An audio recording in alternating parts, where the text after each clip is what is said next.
இந்த வீடியோ என்னால் சிரிக்காமல் போட முடியல நண்பன் பேசி. ஏன்னு கேட்டிங்கன்னு வச்சுங்களேன், இதுக்கான காரணத்தை சொல்கிறேன். ஆனால் வேற ஒரு விஷயம் நினச்சேன். இதுக்கு எப்படா கொத்தடி மீஸ் நீங்கள் முட்டு கொடுக்க போகிறீங்க அப்படின்றதான் நினச்சாதான் எனக்கு சிரிப்பு அடக்க முடியல.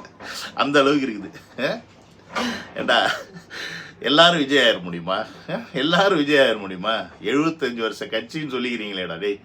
இவ்வளோ அதாவது உங்களை நீங்களே அசிங்கப்படுத்திக்கிறீங்க. அது இவங்களுக்கு புரியவே மாட்டேங்குது. தளபதி அவர்கள் கட்சி என்னைக்கு ஆரம்பித்தாரோ அன்னையிலிருந்து நாங்கள் பாரம்பரியமான கட்சி, தமிழ்நாட்டை ஆண்ட கட்சின்னு சொல்லிக்கிற கட்சிகள் தன்னைத்தானே அசிங்கப்படுத்திக்கிறீங்க. அதுலேயும் திமுக ஏன் இந்த அளவுக்கு அவங்களை அசிங்கப்படுத்திக்கிறாங்கன்னு எனக்கு சத்தியமாக புரியல. பழனிசாமி அவர்கள் கூட சைலண்டாக இருக்கிறாரு, அவர் வாட்டிக்கு ஏதோ பண்ணிக்கிட்டு இருக்காரு. அந்த பக்கம் பிஜேபி அலைன்ஸ்னு போயிட்டாரு. ஆனால் இவங்க நாங்கள் தான் தமிழ்நாட்டிலே மிகப்பெரிய கட்சி, தமிழ்நாட்டில் மொத்தம் 234 என்னது 234 தொகுதியிலையும் ஜெயிக்கணும்னு வேற இவங்க கட்சியில் இருக்கிறவங்களாம் வேற சொல்லிக்கிட்டு இருக்காங்க. அந்த அளவுக்கு இருக்கும்போது நீங்கள் ஏன்னா இவ்வளோ கேவலமாக நடந்துக்கிறீங்க அப்படின்றது நமக்கு புரியல. அதையும் நீங்கள் ஏன்டா சிஎம்மை கொண்டு போய் அசிங்கப்படுத்துறீங்க? அவர்கிட்ட ஏன்டா இந்த மாதிரி தப்பு தப்பான ஐடியாவை கொடுக்குறீங்க?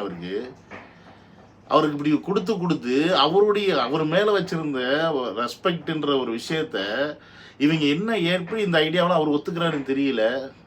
எனக்கு புரிய மாட்டேங்குது. கலைஞர்லாம் இருந்தாருன்னா கண்டிப்பாக இப்படி ஒரு விஷயத்தெல்லாம் செய்யவே மாட்டார். அதனால தான் அவங்க வந்து ஆளுமை படைச்சவங்களாம் இருந்தாங்க, கலைஞரும் சரி ஜெயலலிதாவும் சரி. ஆனால் இவங்க ஏன் இப்படி போயிட்டு இருக்காங்க நமக்கு புரியல. எனியோ கைஸ், இதை தான் இந்த வீடியோ நம்ம ஃபுல்லாக டிஸ்கஸ் பண்ண போகிறோம். ஏன்னா இவங்க எவ்வளோ பண்ணியிருக்காங்க அப்படின்றத நம்ம பார்க்கணும். ஏன்னா அவ்வளோ பண்ணி இதில் சொதப்பிருச்சுன்றதை நம்ம பார்த்தே ஆகணும்ல. ஏன்னா அந்த அளவுக்கு சொதப்பல் வந்து இந்த விஷயத்தில் நடந்திருக்கு. ஸோ இதை தான் இந்த வீடியோவில் ஃபுல்லாக டிஸ்கஸ் பண்ண போகிறோம். என்னோட சேனல் நீங்கள் யாராவது ஃபஸ்ட் டைம் வர அப்படின்னா சப்ஸ்கிரைப் பண்ணிட்டு பெல் பட்டன் ஷேர் பண்ணுங்கள், மறக்காமல் கமெண்ட்ஸை போட்டுருங்க. அவங்கள போய் பார்ப்போம்.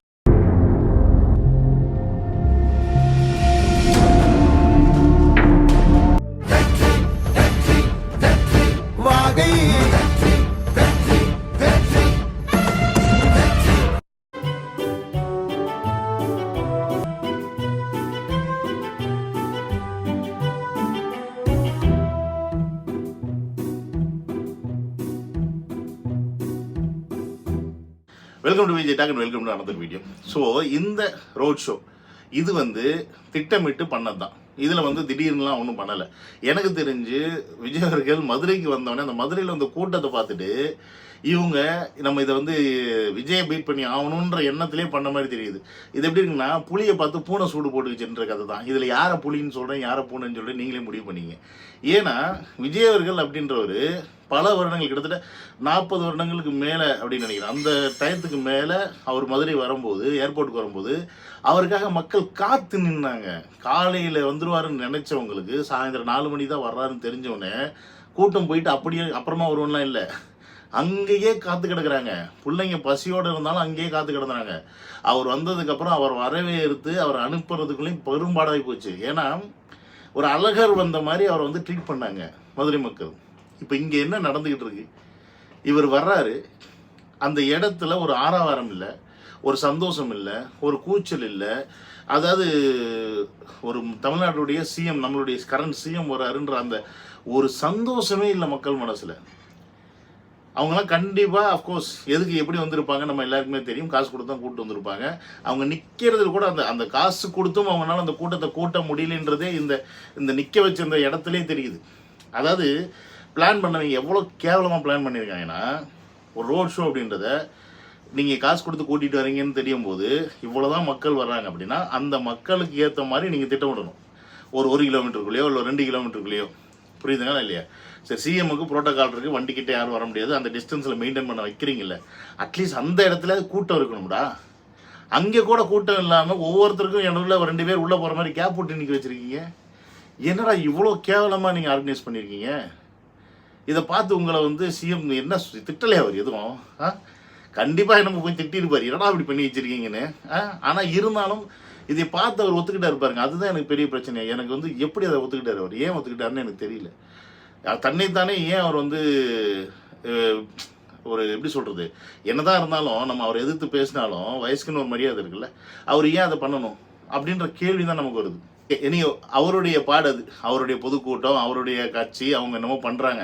பட் இருந்தாலும் இந்த கட்சி என்ன மாதிரியான திருட்டுத்தனம் முளமாரித்தனம் பண்ணுது அப்படின்றதை நம்ம பார்க்கணும்ல. அதுக்கு நம்ம ஒரு வீடியோ ஒன்று பார்ப்போம். யார் வரா? கலைஞர் வரா? எந்த எப்போ வரா கலைஞர்? எங்கேருந்து வரீங்க நீங்க?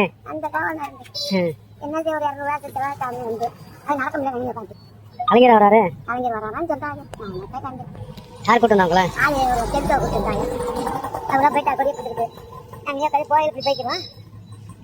$200 தரேன். எவ்வளோ தரேனாங்க? இந்த பாட்டிமா என்ன சொல்லுதுன்னா கலைஞர் வர்றாருன்னு சொல்லி கூப்பிட்டு வந்தாங்களாம். டேய் பாவம்டா அந்த பாட்டிமா. அதெல்லாம் இன்னும் அப்போ கலைஞர் செத்தது கூட தெரியாமல் இருக்குது போல இருக்கு. ஸ்டாலின் வர்றாருன்னு சொல்லி கூட்டிகிட்டு வந்தாலும் பரவாயில்ல, கலைஞர் வர்றாருன்னு சொல்லி கூட்டிகிட்டு வந்திருக்கீங்க. அதுவும் அந்த அம்மா நாள் நடக்க முடியல, அங்கே உட்காந்துருக்கு. அது காசாவது கொடுப்பாங்களா இல்லைன்னு தெரியல, அதுவும் காசு கொடுப்பாங்களா இல்லையான்னு தெரியலன்னு அது உட்காந்துருக்கு. இவ்வளோ கேவலமான நிலையில் மக்களை கொண்டாந்து வச்சுருக்கீங்களேடா. உங்களை என்னடா உங்களுக்கு மனசாட்சியே கிடையாதா? அந்த $200 காசை கொடுக்கறதுக்கு அவங்கள வந்து நடநடையாக கொண்டு போய் கொடியை பிடிக்க விட்டு வெயிலில் காய விட்டு அதுக்கப்புறம் அந்த $200 கொடுப்பீங்க. அந்த மக்களை வந்து 75 வருஷம் ஆட்சியில் இப்படி தான் நீங்கள் வச்சுருக்கீங்க. இதுக்கு பேர் தான் வளர்ச்சி. இதை தான் நாங்கள் வந்து மிகப்பெரிய வளர்ச்சியை கொண்டு வந்துட்டோம். மற்ற மாநிலத்தை கம்பேர் பண்ணும்போது தமிழ்நாடு எந்த அளவுக்கு வளர்ந்துருக்குன்னு பாருங்கன்றது இதை பார்த்தா தெரியுதுடா. நீங்கள் $200 காசுக்கு கொடியை பிடிக்கிறதுக்கு ஒருத்தவங்களை கூப்பிட்டு, அதுவும் வயசானவங்களை கூப்பிட்டு அவங்க வந்து நிற்கிறாங்க அப்படின்னா அவங்க அந்த அளவுக்கு வறுமையில் இருக்காங்கன்னு அர்த்தம். ஏன் அவங்க வறுமையில் இருக்காங்க? அவங்களுடைய பிள்ளைங்க அவங்களுக்கான வருமானத்தை செஞ்சு அவங்களுடைய குடும்பத்தை காப்பாற்ற முடியலன்னு அவங்க என்ன பண்ணுவாங்க? அம்மாவை சரியாக பார்க்காம விட்ருவாங்க, இல்லை அப்பாவை சரியாக பார்க்க விட்ருவாங்க. அவங்க அந்த வயசான காலத்தில் ஏதோ 50 கிடைச்சா மருந்து செலவுக்காகவும் 100 கிடைச்சா புயல செலவுக்காகவும் சொல்லிட்டு அவங்க பொழப்பு ஓட்டிக்கிட்டு இருக்குங்க. ஏன்னா அவங்களுக்கு அதுக்கு மேலே காசை கேட்டோம்னா பிள்ளைங்க திட்டுவாங்க. எப்போ பார்த்தாலும் உனக்கு இதே மருந்து மாத்திரை, அந்த செலவு இந்த செலவுன்னு. இதுதானே எல்லார் வீட்லையும் நடக்குது. அதனால என்ன பண்ணுவாங்க? சரி செத்து தொலைய மாட்டேங்கிற முசுரை வாங்கி தொலையுது அப்படின்னு சொல்லி வீட்டில் இருக்கிற பிள்ளைங்க கட்சி கொட்டுவாங்க. ஏன்னா வருமானம் பத்தலை, அந்த அளவுக்கு தான் நீங்கள் வச்சுருக்கீங்க. அப்போ இந்த மாதிரி வயது முதிர்ந்தவர்களை இங்கே கூட்டிகிட்டு வந்தால் பரவாயில்ல, டெல்லி வரைக்கும் கூட்டிகிட்டு போனீங்களேடா. டெல்லி வரைக்கும் கூப்பிட்டு போனீங்களே. இப்போ நிதி ஆயோக்கு டெல்லி வரைக்கும் கூப்பிட்டு போய் $1000 காசுக்கு இங்கேருந்து. இதெல்லாம் கொஞ்சம் கூட மனசாட்சி இல்லை உங்களுக்கு. இவ்வளோ திருட்டுத்தனமும் கேவலமான வேலையும் செஞ்சுவிட்டு நாங்கள் 234 இடத்துலையும் நாங்கள் தான் ஜெயிப்போம்னு வேற சொல்லிக்கிறீங்க மார்பு தட்டி. எப்படி தான் நீங்கள் சொல்லிக்கிறீங்கன்னு எனக்கு தெரியல.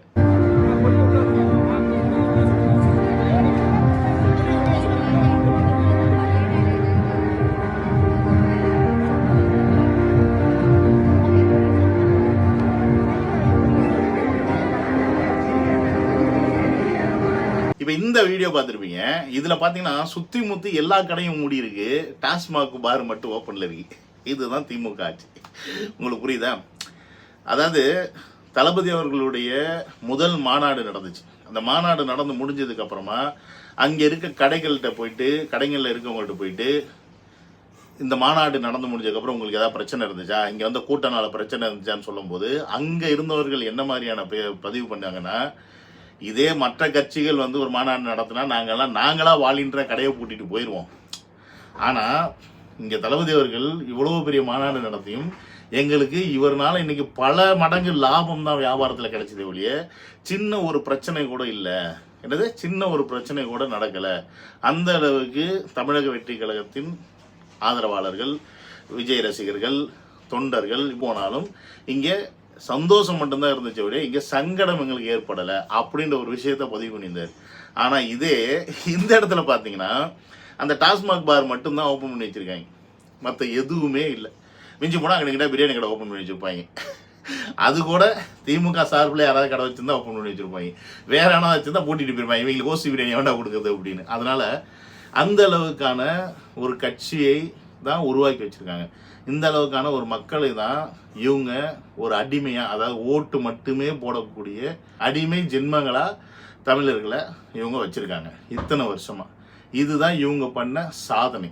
மற்றபடி அவங்களுக்கு அறிவுன்றது கொஞ்சம் கூட வந்துடக்கூடாது, தெளிவுன்றது கொஞ்சம் கூட வந்துடக்கூடாது, கேள்வின்றது கேட்கவே கூடாது. அப்படின்றதுக்கு என்னெல்லாம் வேலை செய்யணுமோ அத்தனை வேலையும் செய்யக்கூடிய கேவலமான அரசாங்கம் தான் வந்து இத்தனை வருடங்களாக தமிழ்நாட்டை வந்து ஆண்டிருக்கு. அது நான் 2 கட்சிகளையும் சேர்த்து தான் சொல்கிறேன். ஏன்னா சில டைம் எல்லாரும் நினச்சிக்கிறீங்க நீங்கள் திமுக மட்டும் பேசுகிறேன், அப்படிலாம் கிடையாது. இப்போ ரூலிங்கில் அவங்க இருக்கிறனால நம்ம அவங்கள பேசுகிறோம். ரூலிங்கில் இல்லை, இதே இந்த இடத்துல ஏடிஎம்கே ரூலிங்கில் தான் அவங்கள கொஸ்டின் கேட்க போகிறோம். ஆனால் அயோக்கியத்தனமும் திருட்டுத்தனமும் உளமாரித்தனமும் எல்லா கொள்ளையும் செஞ்சது 2 ஆட்சியிலையும் அப்படின்றத மறந்துடக்கூடாது. அது எப்பயுமே இவங்க செஞ்சுக்கிட்டு தான் இருக்கிறாங்க. இவங்க இல்லைன்னா அவங்க இல்லைன்னா இவங்க.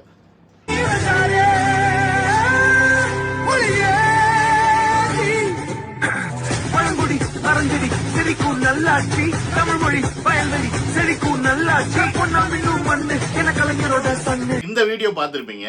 இதுதான் இன்னைக்கு வீடியோட லாஸ்ட் கிளிப்பிங்கு. அதாவது காசுக்கு சேர்க்கிற கூட்டத்துக்கும் தானா சேர்க்கிற கூட்டத்துக்கும் உள்ள வித்தியாசத்தை இந்த கிளிப்பிங்ல நீங்க பார்த்தோன்னு தெரிஞ்சிருப்பீங்க.